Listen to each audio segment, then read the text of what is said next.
क्या ये भी बता सकता है कि लव मैरिज होगी या अरेंज मैरिज, सही समय पे होगी या देरी से होगी, ये भी बता सकते। कितना महत्वपूर्ण होता है seventh house?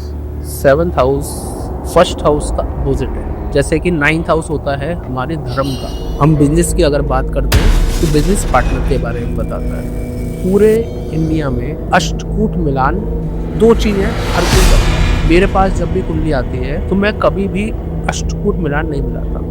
6th house, 8th house और 12th house, even 2nd house, ये 4 हाउस में अगर 7th लॉर्ड बैठा हो तो रिलेशनशिप खराब होने के थोड़े चांसेस बनते हैं। तो सबसे फर्स्ट हाउस के अंदर कौन कौन से ऐसे तत्व होते हैं जो अगर पार्टनर के अंदर हैं तो कुंभ राशि का शनि और मीन राशि का गुरु, ये सब उनके मालिक हैं। और एस्ट्रोलॉजी के जो शास्त्र है वो कहते हैं जिसके 9 के 9 ग्रह अच्छे हो तो वो राजा होगा। राधे राधे दोस्तों, मैं समझ प्रभु भक्ति में आपका स्वागत करता हूं। दोस्तों, आज का पॉडकास्ट हमारे लिए बेहद खास है क्योंकि आज हमारे साथ हैं वेदांश जी। 10 साल से वैदिक एस्ट्रोलॉजी कर रहे हैं और बहुत सारे क्लाइंट्स का इन्होंने जीवन बदला है। वृंदावन की पावन भूमि से आज हमारे स्टूडियो में आए हैं। मैं स्वागत करना चाहूँगा। नमस्कार। नमस्कार। आप कैसे हैं? मैं एकदम बढ़िया। तो आज हम बात करेंगे 7th हाउस कुंडली का सप्तम भाव। ठीक है। अगर हम एक एस्ट्रोलॉजर के नजरिए से देखें तो कितना महत्वपूर्ण होता है 7th house? 7th house first house का अपोजिट है। हमारी लाइफ का सबसे ज्यादा इम्पोर्टेंट हाउस है। 7th हाउस हमारे बारे में, हमारे जीवन साथी के साथ साथ हमारी एज के बारे में भी बताता है। बहुत कुछ बताता है, तो बहुत इम्पोर्टेंट है। 7th हाउस जैसे कि 9th हाउस होता है हमारे धर्म का, तो धर्म का 11th हाउस होता है 7th हाउस, यानी आपकी स्पिरिचुअलिटी को भी आगे ले जाता है 7th हाउस। तो आमतौर पर तो ये देखते हैं कि ये पार्टनर से रिलेटेड होता है, हमारे मैरिजेस से रिलेटेड होता है। हाँ। तो अगर हम देखा जाए कि क्या क्या चीजें प्रेडिक्ट की जा सकती है 7th हाउस? 7th हाउस से मैरिज, रिलेशनशिप, और आपकी लव मैरिज होगी या अरेंज मैरिज होगी, आपके पार्टनर का स्वभाव कैसा होगा, पार्टनर किस डायरेक्शन से आएगा, और साथ में बिजनेस के बारे में भी बताता है। ठीक है, डेली वेजेस के बारे में बताता है, वो एक अलग रोल है। ठीक है, अगर हम बिजनेस की अगर बात करते हैं तो बिजनेस पार्टनर के बारे में बताता है। और जो भी पार्टनरशिप है, चाहे वो लाइफ की पार्टनरशिप है जिसमें हमारे स्पाउसेस हो गए या फिर बिजनेस पार्टनर, दोनों के बिहेवियर के बारे में बताता है। क्या ये भी बता सकता है कि लव मैरिज होगी या अरेंज मैरिज, लव मैरिज होगी, अरेंज मैरिज होगी, ये भी बता सकता है। शादी सही समय पे होगी या देरी से होगी, ये भी बता सकता है। तो चलिए फिर डिटेल में डिस्कस करते हैं। हाँ, तो जब हम शादी की बात करते हैं तो सबसे पहले ऐसा बोलते हैं कि, बोलता है क्या, मतलब हर कोई यही करते हैं कि पहले गुण मिलाए जाते हैं। यस। तो उसमें सप्तम भाव का क्या रोल होता है और गुण मिलान? देखो, गुण मिलान पे मैं कुछ सबसे पहले बताऊंगा कि पूरे इंडिया में अष्टकूट मिलान दो चीजें हर कोई करता है। एक तो अष्टकूट मिलान, जिसको गुण मिलान कहते हैं। दूसरा होता है मुहूर्त, कि सही मुहूर्त में शादी होती है, और अष्टकूट मिलान से शादी कराते हैं, और मांगलिक चेक भी कर लेते हैं। फिर भी इंडिया में काफी सारे तलाक होते हैं, काफी सारे मैरिज नहीं चल रहे। क्यों? कोई ना कोई रीजन है, क्या कोई ना कोई नहीं मिलाए जा रहे हैं, कोई ना कोई मिसिंग है जो रह गया। मेरे पास जब भी कुंडली आती है तो मैं कभी भी अष्टकूट मिलान नहीं मिलाता। मैं मांगलिक चेक भी नहीं करता। मैं सबसे पहले कुंडली देखता हूँ।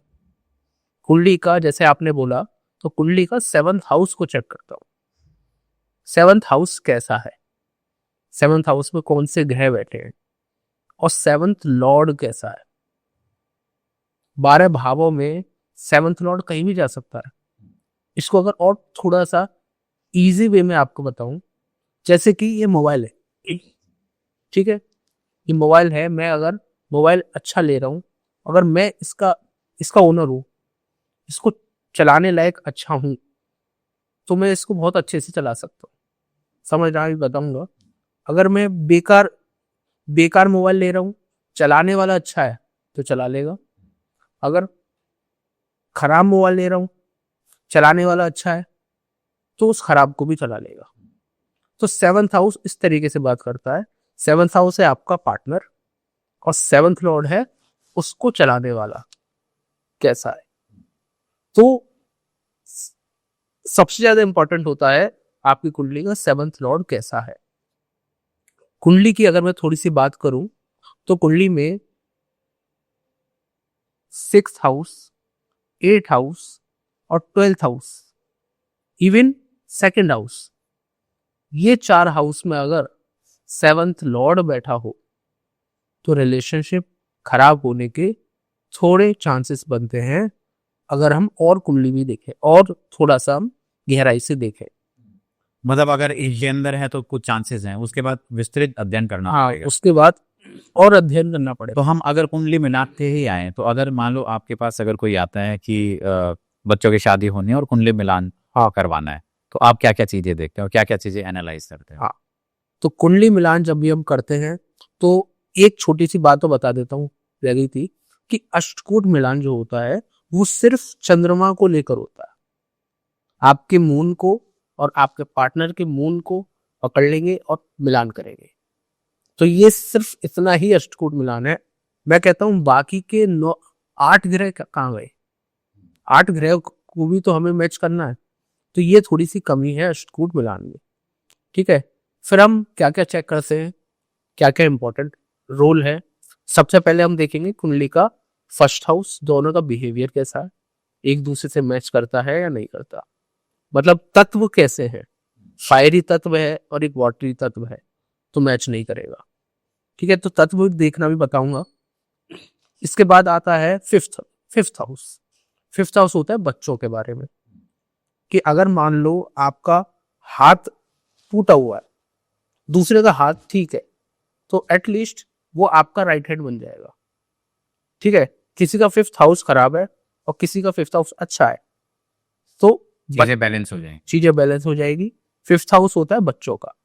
तो दूसरी चीज हम देखेंगे बच्चों की स्थिति ठीक है, बच्चा होने की कैपेसिटी है या नहीं है। अगर दोनों का ही फिफ्थ हाउस खराब है तो बच्चे होने में बहुत दिक्कत आएगी, आईवीएफ का यूज करना पड़ेगा, मिसकैरेज हो सकता है। तो ये सारी चीजें दिक्कत आती है, इनको देखना भी इंपॉर्टेंट है। तीसरा हो गया सेवंथ हाउस, जो आपका मेनली रिलेशनशिप है पर्सनल। ठीक है, आपने कई बार देखा भी होगा कि पर्सनल रिलेशन तो अच्छा है लेकिन घर में नहीं बन रही, सास से नहीं बन रही, तो वो भी हम देखेंगे। ठीक है, मैं बताऊंगा उसके बारे में भी। फिर उसके बाद हम देखते हैं 10th हाउस, जो बताता है करियर। करियर, अगर पार्टनर का करियर अच्छा नहीं है तो भी रिलेशनशिप में दिक्कत आती है, अनबन आती है, उसको सेटिस्फाई नहीं मिलती, उसकी नीड पूरी नहीं होती। ठीक है, अब 10th हाउस हमारी सास का भी होता है।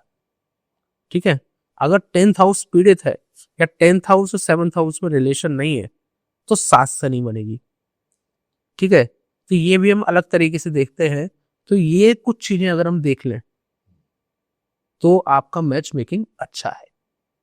सिर्फ गुण मिलान या मांगलिक या मुहूर्त देखकर शादी नहीं करनी चाहिए, पूरा कुंडली का मैच मेकिंग भी होनी चाहिए। जैसे मांगलिक को लेके बड़ा ऑब्सेशन रहता है कि मैं मांगलिक हूँ या नहीं हूँ। कई बार ऐसा होता है कि एक पार्टनर मांगलिक होता, दूसरा नहीं होता, फिर रिचुअल्स होते हैं। आप क्या लगता है कितना सही है वो? देखो मांगलिक, मैं आपको बताऊं, 12 में से 5 भावों में, 5 हाउसेस में अगर मंगल बैठा हो तो वो मांगलिक होता है। ठीक है, तो अगर आप देखो तो लगभग 43 से 50% लोगों में मांगलिक होंगे और कुछ लोग नहीं होंगे। लेकिन असलियत में मुश्किल से 5 से 7% ही मांगलिक होते हैं जो स्ट्रांग माने जाते हैं, बाकी सब खराब माने। अब मैं एग्जांपल देता हूँ, मुझे अगर बात नहाने जाना है, ठीक है, मैंने पानी, विंटर का सीजन है, मुझे गर्म पानी से नहाना है, मैंने बिल्कुल गीजर से निकाला पानी, उस गर्म पानी से नहीं नहा पाऊंगा, शरीर जल जाएगा, थोड़ा ठंडा पानी मिलाऊंगा। तो मंगल वो गर्म पानी है। अगर गुरु के साथ बैठा हो, शुक्र के साथ बैठा हो, चंद्रमा के साथ बैठा हो तो वो मंगल ठंडा हो जाता है मतलब थोड़ा सा मंगल का प्रभाव कम कम हो जाता है, तो वो उतना खराब नहीं होता, वो मंगल कैंसिल हो जाता है मांगलिक। ठीक है, अब इसमें कंसेप्ट ये भी आते हैं कि साथ बैठा हो या देख भी रहा हो। ठीक है, देख भी रहा हो, तो ये एक अलग कंसेप्ट है, अगर आप कहेंगे इसको भी एक्सप्लेन कर दूंगा। ठीक है, देख भी रहा हो, तो ये इससे भी मंगल कैंसिल हो जाता है। और साथ में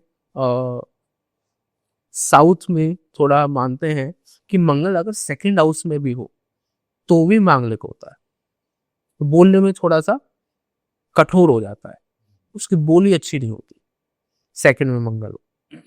तो मांगलिक एग्जिस्ट करता है, लेकिन इतना नहीं करता, 50%। कुछ लोग मांगलिक दिखते हैं तो भी मांगलिक नहीं होते। कौन कौन से ऐसे हाउसेज हैं जिसमें अगर मंगल है तो मांगलिक कहलाया जाएगा? देखो, स्पेशली 7th हाउस में है तो मांगलिक कहलाया जाएगा, चाहे वो गुरु देखता हो चाहे शुक्र बैठा हो, मंगल तो अपना रिजल्ट देगा। फर्स्ट हाउस में हो तो मांगलिक कहलाया जाएगा, और 12th हाउस में हो तो ये तो मैंने बहुत कॉमनली देखा है, ये तो खराब करके ही रहता है, बस यही ना। ये अच्छा नहीं बना। 12th हाउस का मूर्ति। तो अगर हम बात करें, जब वापस आते हैं अपने टॉपिक पे कि जो कुंडली मिलान के अंदर जो होता है, और हम तत्वों की बात कर रहे थे, तो सबसे फर्स्ट हाउस के अंदर कौन कौन से ऐसे तत्व होते हैं जो अगर पार्टनर के अंदर हैं तो रिश्ता ज्यादा चलेगा? अब तत्व की अब हम बात करें तो एक होता है फायरी तत्व, अर्दी तत्व, एयरी तत्व, वाटरी तत्व। ठीक है, तो ऑल्टरनेट एक दूसरे से बन जाती है, जैसे कि फायर वाले की एयर से बन जाएगी, ठीक है, और अर्थ वाले की वाटर से बन जाएगी। दोनों की कुंडली अलग अलग देख रहे हैं और लग्न अलग, राशि अलग देख रहे हैं। ठीक है, मैं एक बार दोबारा बता देता हूं। मेष राशि फायर है, वृषभ राशि अर्दी है, मिथुन राशि एयरी है, और कर्क राशि वाटरी है। ठीक है, तो इस तरीके से ही चल रहा है, मैं फिर भी बता देता हूं। लियो फायरी है, और कन्या राशि अर्दी है, तुला राशि एयरी है, और वृश्चिक राशि वाटरी है। धनु राशि फायरी है, और मकर राशि अर्दी है, और कुंभ राशि एयरी है, और मीन राशि वाटरी है। तो ऑल्टरनेट बन रहा है, ऑल्टरनेट बन रहा है। तो ये शॉर्टकट अब मैंने बता दिया कि अगर आप थोड़ा सा अपना सब दिमाग भी लगाएंगे तो फायर उसकी वाटर और फायर की नहीं बनेगी। तो इस तरीके से थोड़ा हम इसको देखते हैं। अब इसके एडवांस तरीके भी हैं, अगर मैं एडवांस भी जाऊं तो दोनों का लग्न 6-8 नहीं होना चाहिए और 2-12 नहीं होना चाहिए। अब कहने का मतलब ये है कि एक दूसरे से छठा नहीं होना चाहिए। जैसे कि मान लो लड़के का लग्न है मेष और लड़की का लग्न है कन्या, तो एक दूसरे से 1-6 हो गया, तो ये भी नहीं होना चाहिए, या 8 भी नहीं होना चाहिए। 1 और 8, 6-8 और 2-12 भी नहीं होना चाहिए। 2-12 यानी एक का मेष है दूसरे का वृषभ है, तो ये भी नहीं होना चाहिए। ये हर लग्न का अलग अलग देखेंगे। तो जब हम कुंडली मिलान करते हैं तो उसमें इसकी कितनी वेटेज रहती है, ये मतलब कितनी इंपॉर्टेंस रहती है इनकी? मान लो उसके बाकी के जो पैरामीटर है, 5th house, 7th house, 10th house, ये सब सही है, लेकिन फर्स्ट हाउस उसका मेल नहीं खा रहा है, तो कितना इफेक्टिव होगा रिश्ता? थोड़ा सा इसमें हम फिर भी थोड़ी गुंजाइश रह जाती है ना। सब तरीके से तो मैच नहीं होगा, ये आपने बात सही कही है ना। लेकिन सबसे ज्यादा इंपॉर्टेंट है 7th हाउस। 7th हाउस अगर अच्छा है तो मैनेज हो जाएगा, अदरवाइज नहीं होगा। सबसे ज्यादा इंपॉर्टेंट 7th हाउस ही है। जो पर्सनल जो पर्सनल रिलेशन है। तो 7th हाउस से क्या हम अपने पार्टनर के बारे में बता सकते हैं कि वो कैसा होगा? पार्टनर के बारे में कैसे बताएंगे? 7th हाउस का मालिक अगर सन है, 7th लॉर्ड अगर सन है, यानी 5 नंबर लिखा हुआ है आपके 7th हाउस में, तो उसका मालिक हो गया सन। तो सन किस तरीके का प्लेनेट है? थोड़ा कंट्रोलिंग प्लेनेट है, अपने पार्टनर को कंट्रोल में करना चाहेगा, ठीक है। थोड़ा ईगोइस्टिक है, तो पार्टनर थोड़ा ईगोइस्टिक होगा। 7th हाउस में सन है तो थोड़ा अथॉरिटी वाला होगा पर्सन, ठीक है। और अपनी चलाने वाला होगा, स्टबर्न होगा, जिद्दी होगा, ठीक है। और साथ में डोमिनेटिंग भी होगा। तो 7th हाउस का सन बहुत अच्छा नहीं बताया रिलेशनशिप में। वही देखेंगे कैसे कि अगर हम अपनी कुंडली का चार्ट देखेंगे तो उसमें जो नंबर लिखा हुआ है उससे हम ये आइडेंटिफाई कर, अगर 5 नंबर है तो इसका मतलब ये कि उसका लॉर्ड सन है। सन है। मैं अगर एक बार इसको भी थोड़ा बता देता हूँ कि रूल कौन कौन सा करता है, तो सब अगर देख रहे हैं तो नोट डाउन कर लेंगे। तो मेष राशि का है मंगल, वृषभ राशि का शुक्र, मिथुन राशि का बुध, कर्क राशि का चंद्रमा, सिंह राशि का सूर्य सन, और कन्या राशि का बुध, तुला राशि का शुक्र, वृश्चिक राशि का मंगल, धनु राशि का गुरु, और मकर राशि का शनि, कुंभ राशि का शनि, और मीन राशि का गुरु। ये सब इनके मालिक हो गए। अब 7th हाउस में कौन से नंबर की राशि है? 5 नंबर की राशि है तो सूर्य का हो गया। तो हम है ना एक से ही स्टार्ट कर लेते हैं, ठीक है। तो स्क्रीन पे हम एक पूरा जो टेबल है वो जो दिख रहा है, हाँ, ठीक है, उसके अकॉर्डिंग हम देखते हैं कि हमारा पार्टनर कैसा होगा। कैसा? तो सबसे पहले हम ये देखते हैं कि कुंडली के 7th हाउस में अगर एक नंबर लिखा हुआ है एक तो नंबर। पार्टनर कैसा होगा? तो पार्टनर कैसा होगा? अब यहाँ पर मैं एक चीज और बता देता हूँ, कभी कभी मिक्सअप भी हो जाता है कि अगर एक भी बैठा है और मान लो शुक्र भी बैठा है, तो शुक्र के ट्रेड भी आ जाएंगे, ठीक है। तो अभी हाँ, एक नंबर है और उसके अंदर शुक्र बैठा हुआ है, वीनस 7th हाउस में प्लेनेट प्रेजेंट है। हाँ, तो शुक्र का रिजल्ट भी आ जाएगा। तो ये बेसिक चलते बेसिक करते हैं। हाँ, है ना। तो मंगल ग्रह बैठा है, मंगल की राशि है, तो पार्टनर का स्वभाव थोड़ा सा अग्रेसिव होगा। मांगलिक हो गया ना, फिर वो मंगल का प्रभाव हो गया।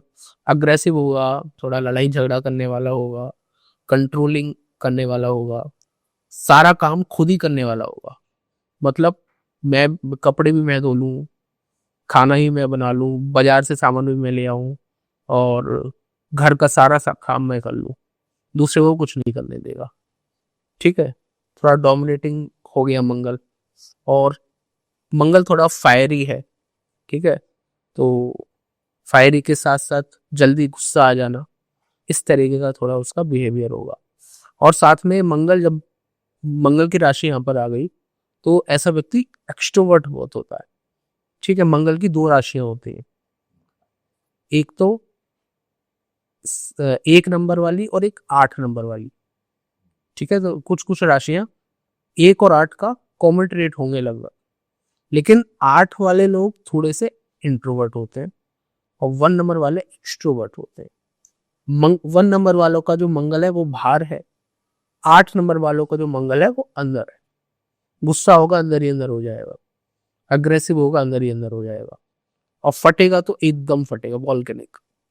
आपने देखे होंगे कि मोबाइल ही फेंक के, हाँ, है ना, बहुत ज्यादा एग्रेसिव होता है। हाँ, बहुत तोड़ फोड़ करता है। तोड़ फोड़ करने वाली। तो 1 और 8, यहाँ पर आप समझो कि 7th हाउस में 1 हो और 7th हाउस में 8 हो तो लगभग सेम होगा, ठीक है।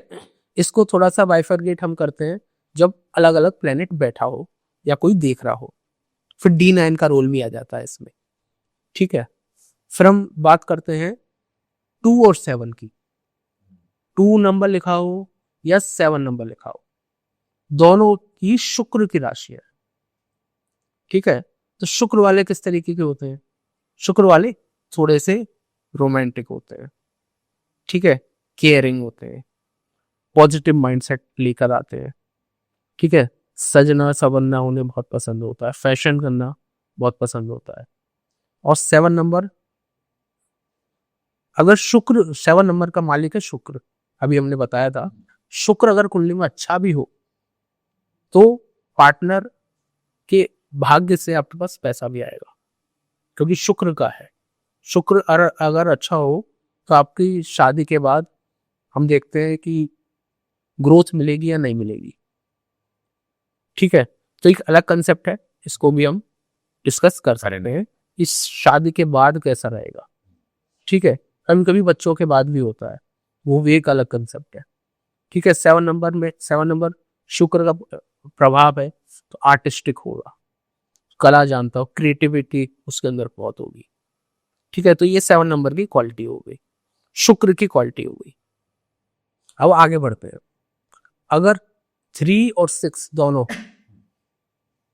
दोनों एक साथ नहीं हो सकते, या तो 3 होगा या 6 होगा। तो ऐसा जो आपका जो पार्टनर होगा वो कम्युनिकेशन में बहुत अच्छा होगा, बोलने में बहुत अच्छा होगा। ठीक है, और जो बुध है वो थोड़ा सा छोटा प्लेनेट है, उसको हम बच्चे के प्लेनेट से हम थोड़ा सा देखते हैं, तो थोड़ा सा हंसी मजाक वाला होगा और दिखने में थोड़ा छोटा होगा, दिखने में यंग होगा। कहने का मतलब ये है कि दिखने में यंग होगा और पढ़ाई लिखाई करने वाला होगा, लर्नड होगा।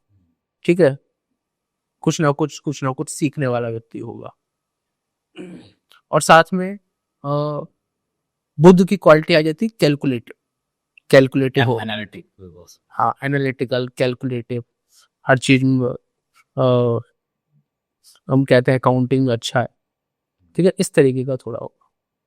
ठीक है, फिर हम बात करते हैं, अगर 4 नंबर लिखा हो तो ऐसा पार्टनर इमोशनल होगा, केयरिंग होगा, नर्चरिंग होगा। ठीक है, छोटी छोटी बात दिल पे लगाने वाला होगा, या फिर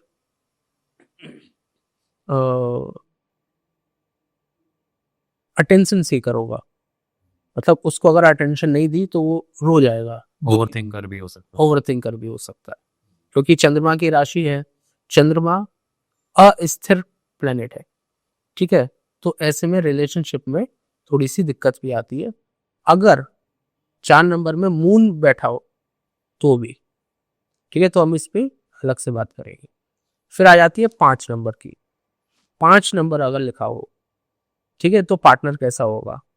तो 5 नंबर अगर लिखा है तो आपका पार्टनर किंग की तरह होगा, सूर्य है। ठीक है, तो यानी डोमिनेटिंग होगा, इगोस्टिक होगा, स्टबल होगा। ठीक है, जिद्दी होगा, और साथ में गुस्से वाला भी होगा। ठीक है, और सन की क्वालिटी है तो धनी होगा, पैसे वाला होगा आपका पार्टनर। ठीक है, क्योंकि सन है, राजा है, राजयोग आपका ऑलरेडी बन गया, सन अपने साथ राजयोग लेके चलता है। ठीक है, तो सन की ये इस तरीके की क्वालिटी हो गई। ठीक है, अब सन की क्वालिटी तो और भी काफी हो सकती है। ठीक है, तो ये मेन है। ठीक है, हमने अभी तक 1 से 8 तक कवर कर ली है। अब हम चलते हैं 9 और 12 पर। 9 और 12 दोनों ही गुरु की राशियां हैं। ठीक है, अब 9 और 12 में थोड़ी सी ये कमी है कि 9 जो है फायरी है और 12 जो है वॉटरी है तो दोनों गुरु की राशि है। ये थोड़ा फायर वाला नेचर है और ये इमोशनल नेचर है। ठीक है, लेकिन दोनों गुरु की राशि है, दोनों ही थोड़े से विजडम होती है दोनों के अंदर, जिम्मेदार होते हैं दोनों के, समझदार होते हैं, जिम्मेदार होते हैं, और साथ में थोड़ा सा अपने साथ ज्ञान भी लेके चलते हैं। ठीक है, मेंटर वाली क्वालिटी भी लेके चलते हैं। आपका जो पार्टनर होगा वो आपका मेंटर हो सकता है। ठीक है, आपको गाइड कर सकता है। कभी कभी ये थोड़ी दिक्कत भी बन जाती है कि आपका पार्टनर आपको बहुत ज्यादा ही गाइड कर रहा है, तो आप कहोगे तू मुझे मत समझा, है ना, तो इस तरीके की क्वालिटी भी आ जाती है। तो और गुरु की क्या ट्रेट हो गए, गुरु वाले लोग जो होते हैं अपनी सारी बात फैमिली को बताते हैं, तो पार्टनर में भी आपकी सारी बात फैमिली को बताएगा। ठीक है, लेकिन मैनेजमेंट अच्छी होती है दोनों की, मैनेजमेंट पावर अच्छी होती है, कॉन्फिडेंस दोनों के अंदर होता है। ठीक है, अब आगे थोड़ा बढ़ते हैं हम। 11, 10 और 11। 11 10 और 11 का मालिक है शनि। शनि। ठीक है, अब यहां पर अगर हम थोड़ा देखें तो 10 नंबर का जो तत्व है वो है अर्धी तत्व और 11 नंबर का तत्व है एरी। ठीक है, तो 11 नंबर एरी को हम थोड़ा सा नॉलेज से कनेक्ट करके देखते हैं। ठीक है, अगर आप फिगर पे जाओगे तो हर राशियों का एक एक सिंबल है। तो 11 नंबर का जो सिंबल है वो है एक व्यक्ति मटका लेकर खड़ा है। ठीक है, एक व्यक्ति मटका लेकर खड़ा है। 11 नंबर वालों को बहुत नॉलेजफुल बताया है, ज्ञानी बताया है। शनि, अब शनि की राशि है, हार्डवर्किंग दोनों ही होते हैं, वर्कोहॉलिक दोनों ही होते हैं। ठीक है, और साथ में इन लोगों को हर समय काम करना है, चाहे वीकेंड आ जाए, चाहे इनकी कहीं छुट्टी हो, कोई हॉलीडे हो, फेस्टिवल हो, इन्हें कुछ ना कुछ काम करना ही है। स्पिरिचुअल दोनों ही होते हैं, रूटीन वर्कर दोनों ही होते हैं कि रूटीन वाला काम दोनों ही करते हैं। तो ये थोड़ा सा इसका नेचर है। अगर हम सभी राशियों की बात करें तो सभी राशियों के सिंबल भी होते हैं। जैसे वन नंबर राशि वाले बहुत अग्रेसिव होते हैं। ठीक है, 2 नंबर का जो फिगर है वृषभ वाला है। एक जैसे कि मान लो एक बिजार जो सुना होगा, सांड जो होता है वो बैठा हुआ है, तो बैठा हुआ है, अगर वो खड़ा हो जाए एक बार तो सब डर के भागते हैं उससे। तो हमारी जो राशि है वो हमारी कैरेक्टरिस्टिक बताती कैरेक्टरिस्टिक बताती है। तो वृषभ राशि वाले को अगर एक बार मोटिवेट कर दिया जाए, पुश कर दिया जाए, तो बहुत ग्रो करते हैं। ठीक है, तो ये अभी हम पार्टनर की बात कर रहे हैं, तो पार्टनर के ट्रेड्स हैं। ठीक है, अब जेमिनी वाले जो हैं, जेमिनी की जो ट्रेड है वो मिलकर रहना पसंद करते हैं। ठीक है, मिथुन राशि है। तो इस तरीके के हम सबको अगर हम देखेंगे तो सबका इंडिविजुअली पता चलेगा। जैसे वृश्चिक राशि है, उसमें स्कॉर्पियो दिखाई देता है। स्कॉर्पियो वालों से हम थोड़ा सा जो बच के रहना चाहिए, क्योंकि ये बदला जरूर लेते हैं। अगर आपने इनके साथ कुछ गलत किया है तो लोग कहते हैं छुपकर बदला लेते हैं। छुपकर बदला लेने का क्या मतलब हो गया?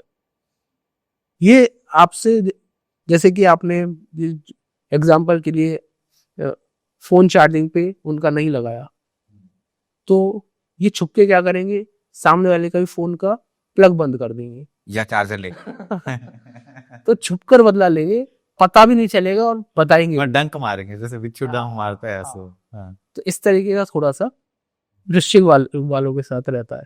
तो ये आपका पार्टनर इस तरीके का होगा, है ना। तो इस अब तुला राशि है। तुला राशि में अगर आप देखो तो एक व्यक्ति तराजू लेके बैठा हुआ है, तो यानी कुछ ना कुछ सेल कर रहा है, बिजनेसमैन है। ठीक है, तो थोड़ा सा बिजनेस क्वालिटी उनके अंदर आ जाती है। ठीक है, बैलेंस क्वालिटी आ जाती है, हर चीज को बैलेंस करके चलना चाहते हैं, ये इनके अंदर थोड़ी क्वालिटी आ जाती है ना। अब मीन राशि है। मीन राशि दो मछली के जोड़े की राशि है।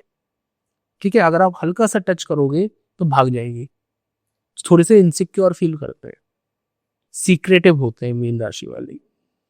ठीक है, और हर बात इनको, मीन राशि वालों को अगर 7th हाउस में मीन राशि है तो इनको पार्टनर को सब कुछ नहीं बताना चाहिए, क्योंकि इनको धोखा मिलने के चांस ज्यादा होगी। ये मैंने ब्लाइंड ट्रस्ट करते हैं ये। ब्लाइंड ट्रस्ट करते हैं। तो ये कुछ राशियों के बारे में हमने बात करी अभी। अजय सिंबल बनाया किसने? ये जो अलग अलग जो सिंबल हैं कि तराजू है या फिर मटका लेके, ये कहाँ से आए सिंबल? ये जो भी हमारे स्टार्स है, तो उसको टेलीस्कोप से देखा होगा हमारे किसी पूर्वज एस्ट्रोलॉजर ने। तो जो स्टार्स की जो शेप बनी वो कुछ इस तरीके की बनी, तो उससे ये हमारे शेप निकल के आए। और जब शेप, ये astrology just like a data science. तो धीरे धीरे धीरे धीरे डेटा कलेक्ट हुआ, तो हर राशि के शेप के करेक्टरिस्टिक्स उस पर मैच होते हुए थे। मैच होते हुए फिर वहां से और डराइव्ड हुआ। हाँ, वहां से वो डराइव हुआ। क्या हम पास्ट लाइफ कनेक्शन भी चेक कर सकते हैं कि हमारे जो पार्टनर है वो क्या उसका हमारे पिछले जन्मों से रिश्ता है? देखो, बहुत अच्छा प्रश्न है। कुंडली का 5th हाउस की बहुत रिसर्च है ऑलरेडी। कुंडली का 5th हाउस बताता है हमारे पास्ट लाइफ के बारे में। ठीक है, लग्न कौन है? हम। लग्न कौन है? हम। लग्न से अगर हम पीछे जाएं, 9th हाउस में जाएं, तो वो है हमारे पिता।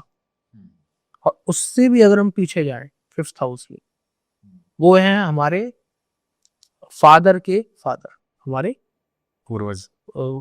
बाबा, हाँ। दादा। ठीक है, अगर हम लगन से 5th हाउस में जा रहे हैं तो हमारे बच्चे हो गए। ठीक है, तो ये 5th हाउस जो है ना, ये पुरानी चीजों को दिखा रहा है, हमारे पुराने कर्मों को दिखा रहा है।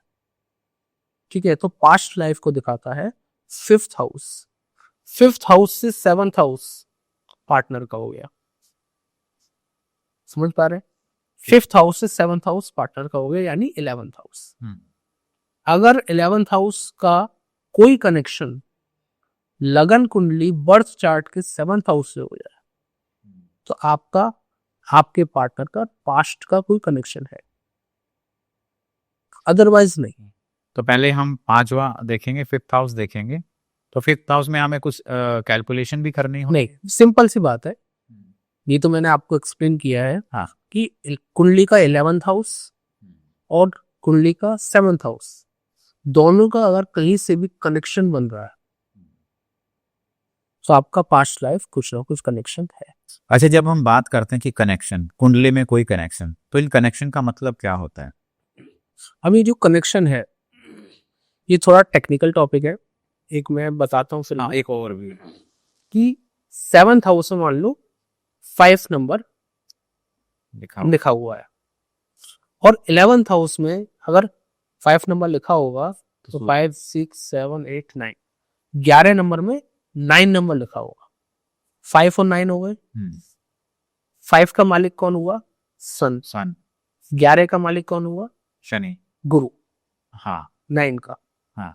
मान लो गुरु बैठा हो 7th हाउस में और सन बैठा हो 11th हाउस में, तो कनेक्शन बन गया। हाँ।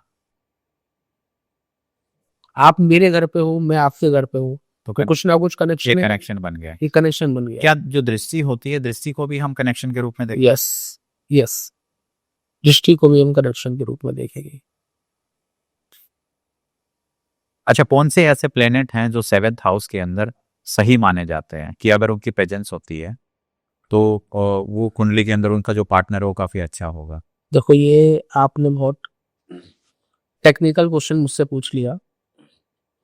7th हाउस में वैसे तो कोई भी ग्रह ना हो, एम्प्टी हो, तो ज्यादा अच्छा है। ठीक है, जैसे एक मैं पानी पी रहा हूँ, इसमें आप मल्टीपल फ्लेवर डाल दो, नमक, चीनी, काली मिर्च और धनिया पाउडर, जीरा, सब डाल दो, तो पानी का टेस्ट में मजा नहीं आएगा। तो 7th हाउस में अगर मल्टीपल प्लेनेट बैठे हो, तो आपके रिलेशनशिप में बहुत ज्यादा ही फ्लेवर्स होंगे। कभी कुछ लड़ाई झगड़ा भी होगा, कभी अच्छा भी होगा, कभी बुरा भी होगा। एक एक प्लेनेट की अगर हम बात करें, तो सन अगर बैठा हो तो आपका पार्टनर डोमिनेटिंग होगा, ईगोइस्टिक होगा, कंट्रोल करने वाला होगा। मैं जब भी कंसल्टेशन लेता हूं, तो मैं कभी भी किसी भी क्लाइंट से ये नहीं कहता। दो बातें होती, या तो शादी हो गई या नहीं। शादी हो गई तो मैं सजेशन लेता हूँ कि पार्टनर की बातों में थोड़ा सा आ जाओ, संभल के रहो, क्योंकि उसका नेचर है इस तरीके का। तो अगर आप कंट्रोल करने की कोशिश करोगे तो दिक्कत आएगी, है ना। अब आपने जैसे पूछा, तो ये हम बात कर रहे हैं कि अगर एक से ज्यादा प्लेनेट अगर बैठे हों तो उसके अंदर कहीं ना कहीं कोई प्रॉब्लम आएगी। कहीं ना कहीं प्रॉब्लम आएगी। अभी जैसे आपने पूछा कौन सा प्लेनेट अच्छा होगा, हाँ। ठीक है, अगर शुक्र बैठा हो तो ठीक रहेगा। शुक्र अब यहाँ पे कंडीशन, शुक्र बैठा हो इफ कोई भी मैलेफिक या अशुभ ग्रह ना देख रहा हो, ठीक है, तभी अच्छा होगा, अदरवाइज नहीं होगा। ठीक है, जैसे शनि लगन में हो, 7th हाउस से देख रहा है, 7वीं दृष्टि। शनि 10th में हो, 7th में देख रहा है, और शनि 5th में हो तो 7 को देख रहा है, और वीनस हो तो रिलेशनशिप को बर्बाद कर देगा। क्योंकि एक कंसेप्ट और आता है, कारक भाव नाशा है, कि शुक्र कारक भाव में भी बैठा है, शुक्र कारक भी है, कारक भाव भी है,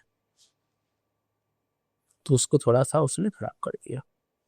अगर मैं थोड़ा सा और आपको बताऊं, तो जब भी हम किसी इवेंट की बात करते हैं, चाहे वो करियर हो या रिलेशनशिप हो, तो हम 3 चीजें जरूर देखते हैं।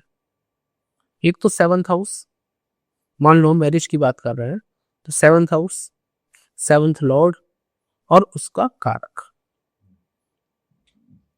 ठीक है, जैसे कि 7th हाउस 7th लॉर्ड, तो सबका लग्न का अलग अलग होगा। कारक होता है वीनस। यहां पर भी 2 बातें हैं, मेल के लिए हम वीनस देखेंगे, फीमेल के लिए हम गुरु ग्रह देखेंगे।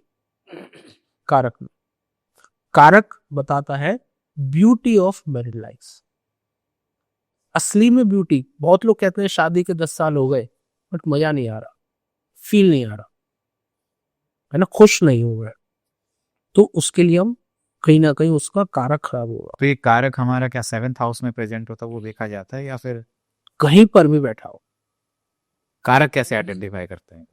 कारक को हम इस तरीके आइडेंटिफाई करते हैं कि आपकी कुंडली में, मैंने 7th हाउस देख लिया, 7th हाउस का जो मालिक है उसको देख लिया। तीसरा, अगर आप मेल है तो आपका मैं कहीं पर भी शुक्र बैठा उसको देखूंगा, और शुक्र सभी लड़कों में शुक्र ही देखूंगा, और लड़कियों में कारक गुरु ग्रह को देखूंगा, चाहे किसी भी राशि में। तो अगर शुक्र लड़कों में पॉजिटिव जगह पे बैठा है, इसका मतलब रिजल्ट्स काफी पॉजिटिव रहेंगे, और अगर मालेफिक है, नेगेटिव है, तो फिर उसकी मैरिज के अंदर गड़बड़ आएगी। जैसे हमने अभी हम आपने पूछा था कि 7th हाउस में कौन से ग्रह बैठे हो तब अच्छा होगा, तो मैंने शुक्र की बात बताई। शुक्र 7th में हो, कोई भी अशुभ प्लेनेट नहीं देख रहा हो, तो अच्छा है, आप मेरी लाइफ अच्छी रहेगी। अगर शनि 5th में, लग्न में, 10th में भी आ जाए तो मेरी लाइफ खराब हो जाएगी। ये थोड़ा सा डीप में हाँ, चले, अगर हम सिंप्लीफाई करें कि 7th हाउस में अगर शुक्र है और उस पर कहीं भी अगर शनि की दृष्टि आ जाए तो फिर हाँ उसमें प्रॉब्लम। लेकिन अगर शनि की दृष्टि या फिर राहु केतु किसी की दृष्टि नहीं है, सिर्फ शुक्र है, तो रिश्ता बहुत बहुत बढ़िया रहेगा। ठीक है, दूसरा प्लेनेट आ गया,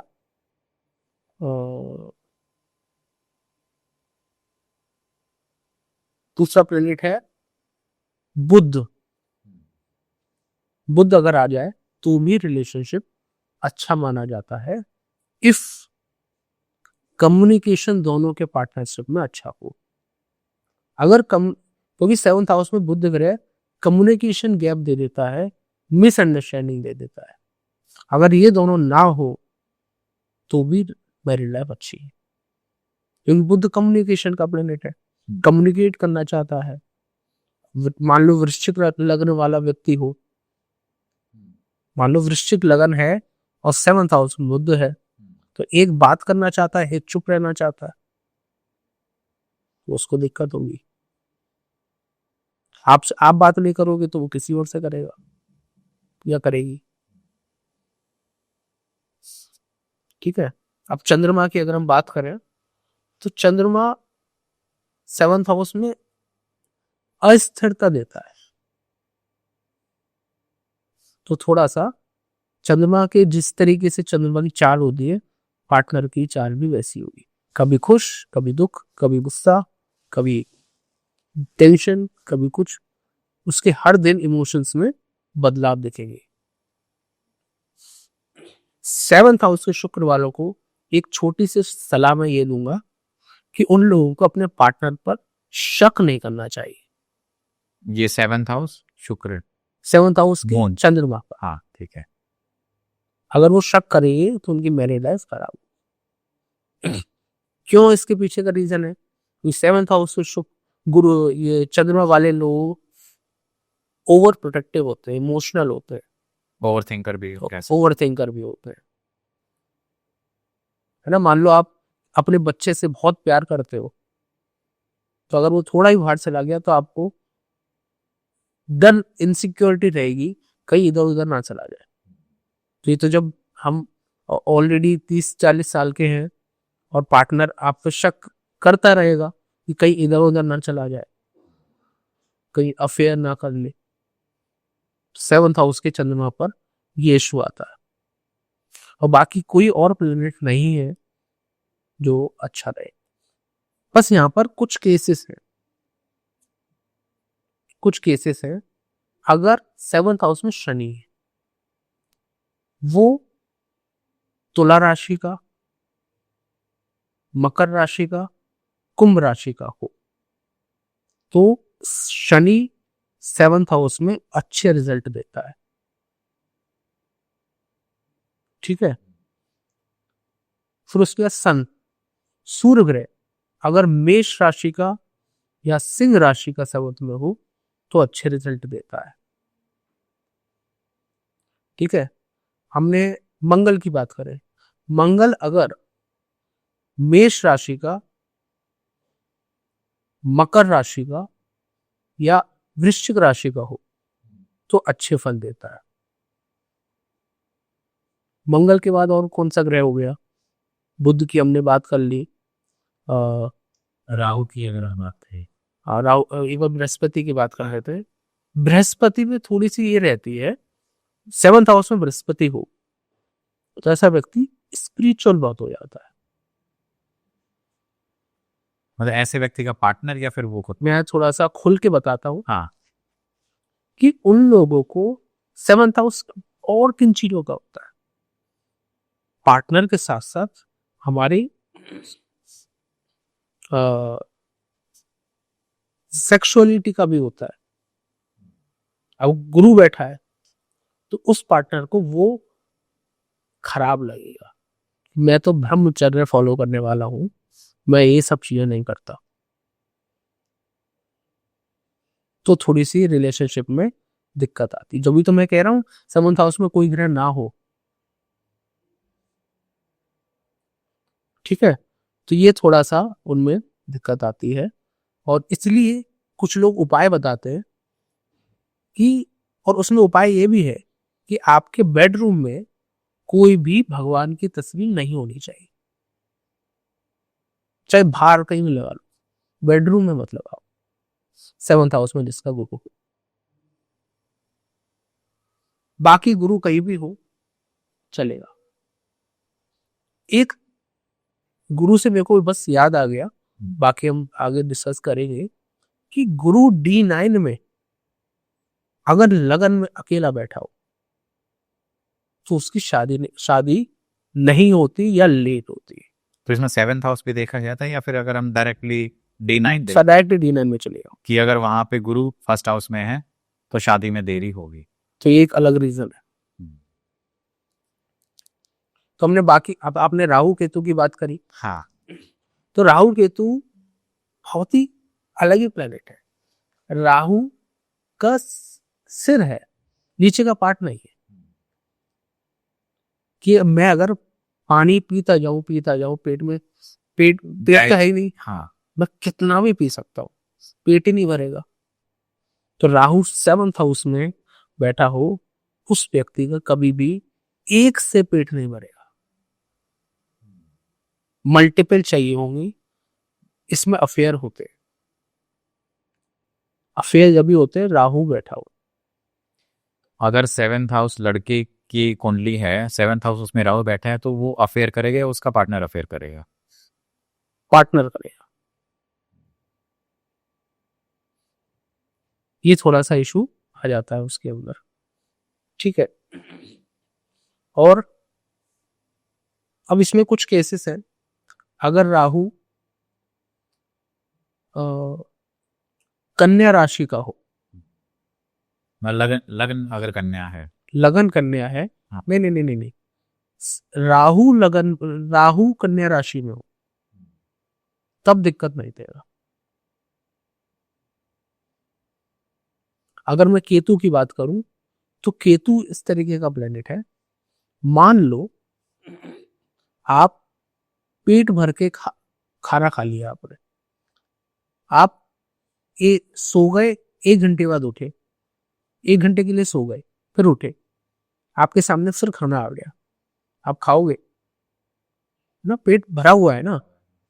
तो केतु का पेट भरा हुआ है, केतु को कुछ नहीं चाहिए, केतु को ध्यान चाहिए, स्पिरिचुअलिटी चाहिए, साधना चाहिए। 7th हाउस में केतु हो, उसको शादी हो भी जाए बट वो उस पर इतना ध्यान नहीं देगा। एक तो उसका शादी करने का मन नहीं है, हम शादी हो भी जाए ध्यान नहीं देगा, छोड़ देगा। लेकिन ऐसा भी तो हो सकता है उसका पार्टनर स्पिरिचुअल हो। पार्टनर स्पिरिचुअल हो तो बन जाएगी, पॉइंट। पार्टनर स्पिरिचुअल हो तो बन जाएगी। पार्टनर स्पिरिचुअल कब होगा? जब लगन में गुरु हो।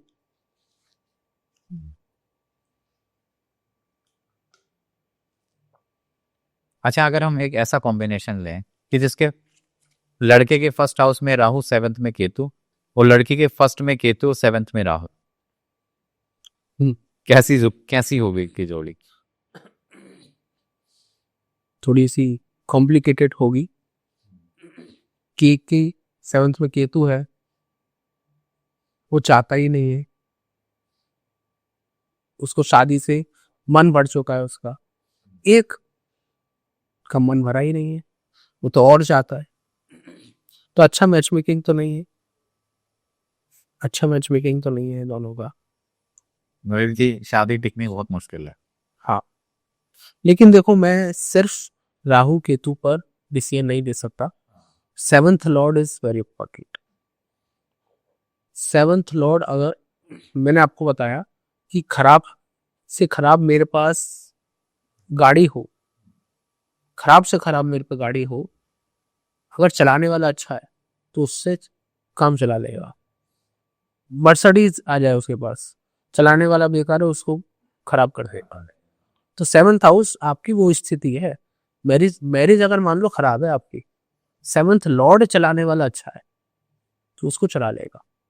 तो मैंने शुरू में बताया था, 7th लॉर्ड अगर 6ठे भाव में, 8वीं भाव में, या 12वें भाव में हो, या कहीं किसी ग्रह से पीड़ित हो, तो रिलेशनशिप टूटने के चांसेस ज्यादा बनते हैं। चाहे आपका वीनस खराब हो, चाहे आपका 7th हाउस खराब हो। आपने देखा होगा ना, रिलेशनशिप चल रहा है, टूटा नहीं है, लेकिन झगड़े चल रहे हैं रेगुलरली। टूटता जब ही है जब 7th लॉर्ड खराब होता है। टूटने के लिए सिर्फ 7th लॉर्ड ही कारण है और कोई कारण नहीं है। अच्छा, कुछ लोग जैसे ना रिलेशंस होते हैं बिफोर मैरिजेस, तो क्या ये सप्तम भाव वहां भी इफेक्ट करता है, या जब शादी होती है तभी ये इफेक्ट होगा? शादी से पहले अगर रिलेशन चल रहे हैं, उससे का 4 साल हो गए। 7th हाउस का रोल मैं आपको बताता हूँ कि अभी हमारी एज पर रिस्ट्रिक्शन लगाया गया गवर्नमेंट ने कि 18 साल के बाद शादी होगी। जब रिस्ट्रिक्शन नहीं था तो लोगों की शादी 12 साल की, 10 साल की उम्र में हो जाती थी। हाँ, और 14-15 के साल में माँ बन जाती है। हाँ, शादी हो जाती थी। मैं कह रहा हूँ कि 18 साल के बाद लोगों की शादी हो रही है, लेकिन रिलेशनशिप में तो लोग बच्चे फिर भी 15 साल में आ जाते हैं। तो उनकी कुंडली में 7th हाउस एक्टिवेट हुआ, रिस्ट्रिक्शन की वजह से शादी नहीं हुई, लेकिन रिलेशनशिप में तो आ गए। बच्चा नहीं कर रहे लेकिन एक्टिविटी तो कर रहे हैं। तो यहाँ से उसका 7th house activate. 7th house activate होते ही रिलेशनशिप में आ जाते हैं। इसमें रिलेशनशिप में थोड़ा सा 5th हाउस का भी रोल होता है। क्यों? दुनिया में हर लड़के को प्यार होता है, लेकिन 10 लोगों को अगर प्यार हुआ तो 4 लोग ही प्रपोज करेंगे, सब नहीं करेंगे। उसके लिए हम देखते हैं हिम्मत, किसके पास हिम्मत है। तो 5th हाउस बताता है आपकी हिम्मत। हिम्मत कैसी है, जब भी तो कहते हैं 5th और 7th का रोल हो तो लव मैरिज होगी। आप अगर बुक्स में पढ़ोगे तो 5th और 7th का रोल हो तो लव मैरिज होगी। हाँ, तो 5th हाउस लव का क्यों बताया गया, क्योंकि थर्ड का थर्ड है वो। थर्ड हाउस आपका करेज है, थर्ड का थर्ड है, यानी करेज का भी करेज। तो थर्ड हाउस और 7th हाउस जब दशा में एक्टिवेट होते हैं तभी लव मैरिज चांस बनता है, या मैरिज से पहले जो भी हम रिलेशन में आते हैं इसी दशा के पीरियड में आते हैं। और लव मैरिज में शुक्र का, चंद्रमा का रोल ज्यादा होता है। अगर चंद्रमा 7th में हो या शुक्र 7th में हो तो लव मैरिज होगी आपकी। कुछ ऐसे कॉम्बिनेशंस होते हैं, ठीक है, जैसे वीनस राहु अगर कॉम्बिनेशन 7th हाउस में है तो क्या होगा? तो वो वीनस राहु और 7th में है, ठीक है, तो लव मैरिज, तो लव मैरिज के चांसेस बनते हैं। राहु क्या है, राहु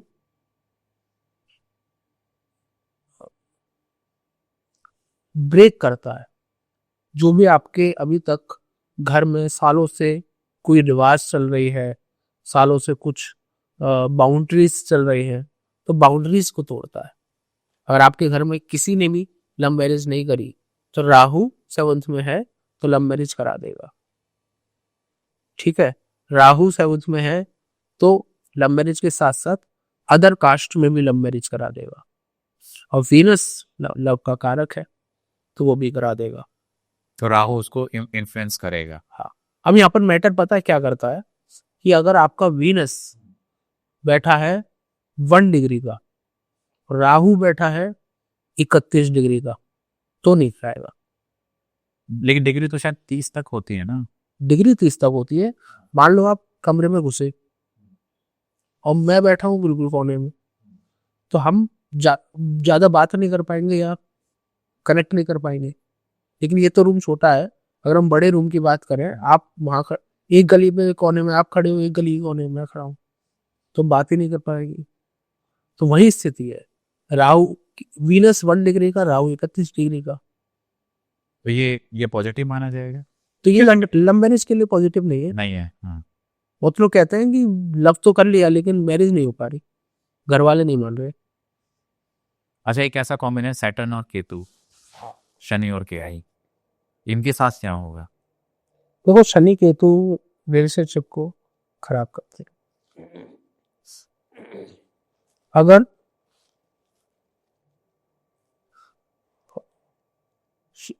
शनि तुला राशि का हो या मकर राशि का हो या कुंभ राशि का हो तो तब भी ठीक है, लेकिन शनि केतु रिलेशनशिप को खराब करते, बर्बाद करते, अच्छा योग नहीं माना जाता। अच्छा योग नहीं माना जाता। एक मंगल और शनि अगर एक साथ हो, मंगल शनि एक साथ हो, ये तो बहुत ही खतरनाक योग है ना। जितने भी बॉम्ब ब्लास्ट होते हैं, है ना, जितनी कोई ट्रेन टकरा गई या ट्रेन पलट गई, प्लेन क्रैश हो गया, ये मंगल शनि की युति का ही तो कारण है। तो मंगल शनि 7th में तो पति पत्नी में बॉम्ब ब्लास्ट होगा, बिस्तर चले गए, रोज रोज बॉम्ब ब्लास्ट ही हो। रोज बॉम्ब ब्लास्ट होगा। अच्छा, आपने यहाँ पे D9 की बात की, कमांस। हाँ, D9 कितना इंपॉर्टेंट होता है, ये किस तरीके से देखा जाए? 7th हाउस में शनि मंगल बैठे हैं, लेकिन D9 में 7th हाउस में शुभ ग्रह बैठा हो तो इतनी दिक्कत नहीं है। D1 कंफर्मेशन के लिए मुझे दूर से दिखा कि आप खड़े हो, तो 5 जाके देखा तो आप नहीं, कोई और था। 7th हाउस में हमने देख लिया खराब ग्रह बैठे हैं, मैंने मैग्नीफाई किया तो कोई था ही नहीं। D9 मैग्नीफाई कर देता है रिलेशनशिप को। ये तो D9 तो सारी चीजों को फिर मैग्नीफाई करता है। मैं आपको लाइव एग्जांपल दूंगा। मेरे पास एक क्लाइंट है जिनके, मैं करियर की बात बता रहा हूँ, 8th हाउस खराब हाउस में गुरु ग्रह नीच का बैठा है। हर व्यक्ति ने बोला इसका करियर खराब है, बेकार है, बेकार है। लेकिन D9 में गुरु उच्च का बैठा है। उसने गुरु की दशा में 7 फिगर्स 8 फिगर्स में पैसा कमाया। और भी बहुत सारे हैं मेरे पास लाइव एग्जांपल। आपने अगले कितनी बोल लिया थे? मैंने देखी होंगी 4-5 हजार। 4-5 हजार। कोई ऐसी कुंडली है जिसको देख के लगा कि ये कुंडली तो मेरी होनी चाहिए थी, या हाँ, क्या था ऐसा उस कुंडली में? एक कुंडली आई थी मेरे पास और मेरे जानकारी है उनके 9 में से 7 प्लेनेट उच्च के थे। यानी आप कभी भी श्री कृष्ण की कुंडली देखोगे, श्री कृष्ण की कुंडली में 9 के 9 ग्रह उच्च के। भगवत कथा में श्री कृष्ण की कुंडली के बारे में थोड़ी सी चर्चा करी गई है। वृषभ लगन की कुंडली है उनकी और लगन में चंद्रमा बैठा हुआ है, तो 9 के 9 ग्रह उच्च के उनके। और एस्ट्रोलॉजी के जो शास्त्र है वो कहते हैं जिसके 9 के 9 ग्रह अच्छे हो तो वो राजा होगा पृथ्वी का। तो भगवान थे। तो ऐसे युगों में एक ही ऐसी कुंडली आती है। मैंने बहुत पीछे आगे पीछे करके कुंडली देखी, मेरे को सब नहीं, वो कॉम्बिनेशन नहीं मिला, है ना, कि हर बार कोई ना कोई कॉम्बिनेशन रिपीट करता है, रिपीट नहीं हुआ। और 10 सालों में मैंने कोई कुंडली एक जैसी देखी नहीं, कुछ ना कुछ चेंजेस आता है। ट्विंस में भी चेंज आ जाते हैं, एक साथ पैदा हो रहे हैं फिर भी चेंज, एक की शादी हो गई एक की नहीं हुई, है ना, तो वो भी मैंने बहुत चेंज देखा है। वैसे जनरली जब हम देखते हैं बहुत सारे सॉफ्टवेयर से, तो 5-10 मिनट पे तो इतने ज्यादा गैप दिखते नहीं है, गैप डिग्रियां ही थोड़ी बहुत चेंज हो लेकिन जाती हैं। वर्ग बदल जाते हैं, वर्ग बदल जाएंगे उसके। D10 नहीं बदलेगा, D60 बदल जाएगा, वहां से पता चलेगा। दशा में थोड़ा सा चेंज आ जाएगा। और जब हम नाड़ी देखते हैं उसकी तो नाड़ी में चेंज आ जाता है। तो जिनके जैसे काफी ग्रह उच्च के बैठे होते हैं, तो क्या हो, मतलब जिनके आपने कुंडली देखी कैसे चल रही थी उनकी लाइफ? मस्त, कुछ काम नहीं कर रहे फिर भी उनके पास हर महीने ऐसा 8-10 लाख आ रहा, घूमते रहते हैं बस और कुछ नहीं करते। और ऐसे में कुछ ऐसे लोग भी होंगे कि जिनके एक भी ग्रह उच्च का नहीं बैठा हो या फिर कुंडली बहुत खराब हो, ऐसी कुंडली भी आई? देखो ऐसी कुंडली को थोड़ा ध्यान से देखना पड़ता है। अगर D9 उसका अच्छा है, D10 अच्छा है, तो उसकी खराब कुंडली भी अच्छा रिजल्ट दे देती है। ये जो ग्रह होते हैं कि जैसे जिनके उच्च के ग्रह थे, क्या हुआ होगा, कैसे क्या उनका पास्ट लाइफ में उन्होंने बहुत अच्छे कर्माश किए थे इस वजह से उनको? ऑब्वियसली, बिल्कुल। देखो कुंडली क्या है, कुंडली आपका बर्थ चार्ट है, जिस दिन आपका जन्म हुआ। जैसे कि मैं एक खेत में बहुत सारे बीज डाल दूं, अब उसका कब रिजल्ट मिलेगा? जब उसका सही मौसम आएगा, है ना। अब मैंने मान लो 10 बीज बोए, तो हो सकता है 9 बीज ही निकले, एक दो खराब हो गए। तो ऐसी कुंडली आपका शरीर में जिस दिन बर्थ हुआ, तो कुंडली के प्लेनेट रूपी आपके शरीर में बीज बो दिए गए। ये हमारा पास्ट लाइफ का रिपोर्ट कार्ड भी कह सकते हैं। हाँ, कि पास्ट, मैं इस तरीके से समझाता हूँ। हाँ, लेकिन दशा होता है आपके बारे में, कब कब आपको क्या मिलेगा, तो आपके शरीर से उस वो फल कब मिलेगा, पैसा कब कमाना शुरू करोगी, शादी कब होगी, ये दशा बताएगी। लेकिन आपने जो बोला रिपोर्ट कार्ड है, जैसे कंपनी की बैलेंस शीट होती है तो उसके बेसिस पे हम आगे का बता सकते हैं। कि आगे कंपनी कैसे चलेगी। लेकिन ये भी है कि अगर आपकी कुंडली, अगर आप जैसे हो वैसे ही चलते रहो तो 100% कुंडली आपके ऊपर प्रिडिक्शन हो जाएगी। अगर आप थोड़ी चेंज करते हो, अपने आप को अगर change अपने आप को चेंज करते हो, कोशिश करते हो चेंज करने की, 99% लोग चेंज नहीं कर पाते। जैसा चल रहा है वैसा ही चल रहा है, चेंज नहीं। मान लो आपकी कुंडली में आईएएस बनने के योग नहीं है, लेकिन आप आईएएस कर रहे हो तो आपको कठिनाई होगी।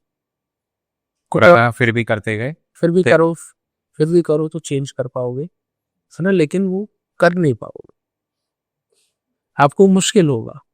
आपकी कुछ क्या स्ट्रेंथ है, आप कम्युनिकेशन वाले फील्ड में हो तो बुध ग्रह अच्छा होगा आपका।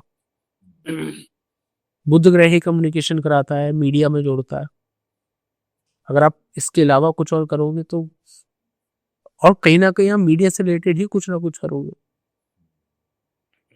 अगर ये डोमेन रही तो फिर उसमें सक्सेस के चांसेस ज्यादा मिलेंगे।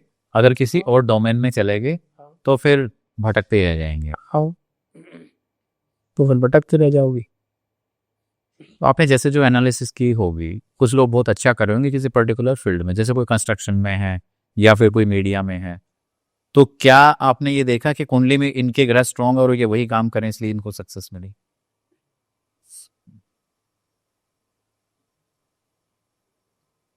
या कोई लीग से हटके भी था? मतलब मेरा सवाल ये है कि हाँ, मैं आपका पॉइंट समझ गया। हाँ। ऐसा चार्ट तो नहीं देखा मैंने जो लीग से हटकर हो, वो लीग में ही मिल जाता है। देखो एक चीज होती है, अगर आपकी कुंडली में ये 10th हाउस होता है करियर का, क्या करूंगा, 11th हाउस और सेकंड हाउस होता है मनी का। अगर आपकी कुंडली में मनी के हाउस 5 साल बाद एक्टिवेट हो रहे हैं और प्रोफेशन आपका कुछ ये करने का योग है, लेकिन वो सामने वाले व्यक्ति मानेगा नहीं, 5 साल पहले है, तो वो मल्टीपल मल्टीपल चीजें करेगा और एट द एंड वहीं आ जाएगा,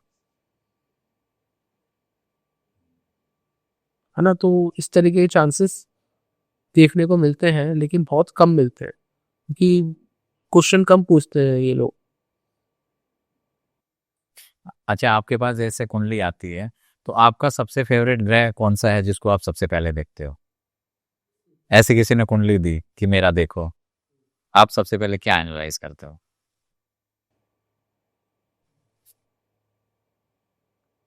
मैं कुंडली का 10th हाउस और 11th हाउस पहले चेक करता हूँ,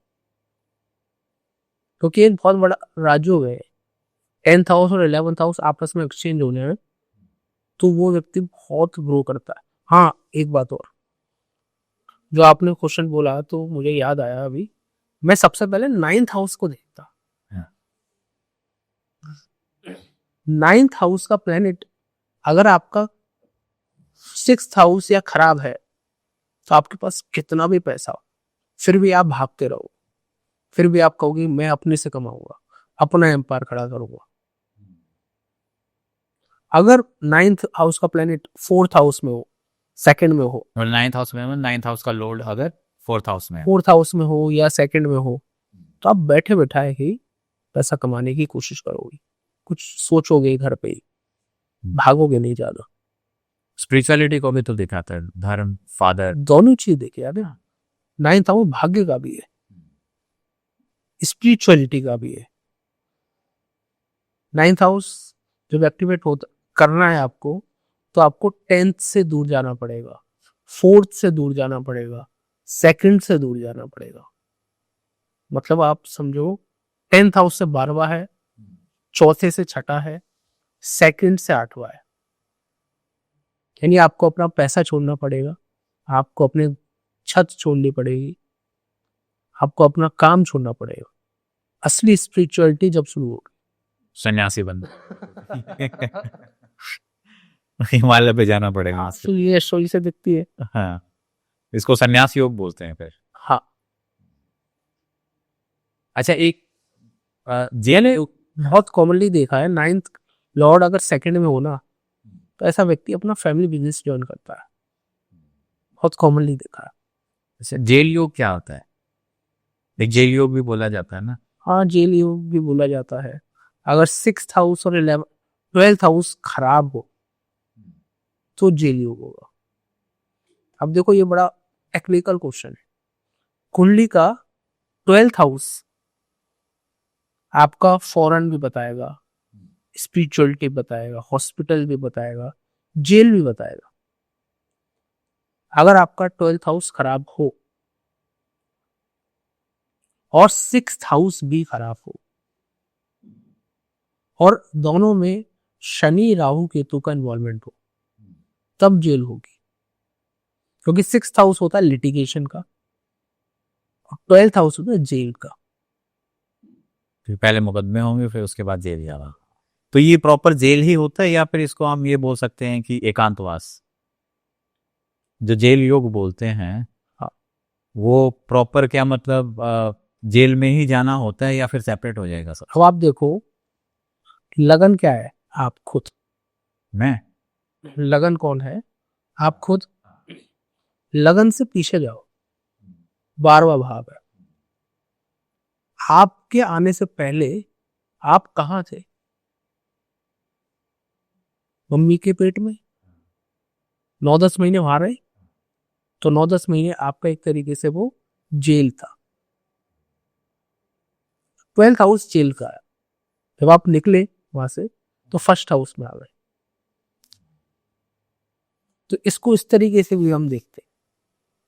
12th हाउस एकांतवास का भी है, जेल का भी है, और आपने सही पकड़ा, 6th हाउस तपस्या का भी है।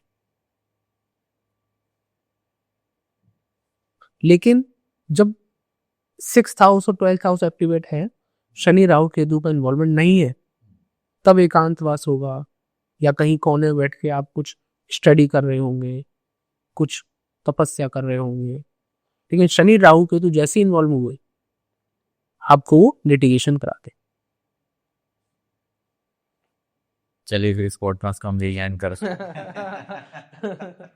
सब उम्मीद है दोस्तों आपको ये जानकारी अच्छी लगी होगी। अगर आपके कोई भी सुझाव हैं तो आप हमें जरूर बताइएगा, हम अगले पॉडकास्ट में जरूर कवर करेंगे।